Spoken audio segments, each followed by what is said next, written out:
I have this Call of Duty Special Edition PlayStation 4, and the customer said it got hit with a power surge. So let's power it on here, and let's see. The tester says okay. Power surges can cause this kind of damage. Not often.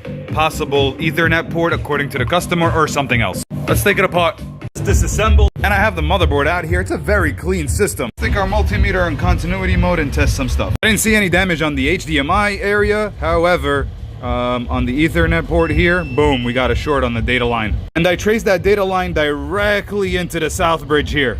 We gotta replace this bad boy. To the machine. I have it under the machine here. I got it aligned with the vision alignment system, and we got it started here.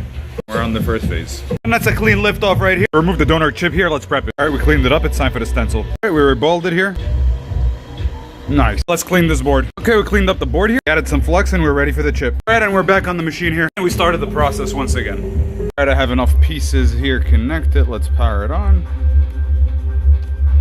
The donor chip must have been bad, so I replaced it again. Plugged it up here, and we weren't getting beeps before, but now we are on the drive. And I just powered it up right now, and it's working. The tester says it's okay, and I have something on the screen. Wow. Let's put it back together. All right, I have it all back together here. Let's power it on. Everything seems to be okay. And it seems to be taking the disc fine, and I think we recovered the user's data here, and I'm sure he's going to be very happy.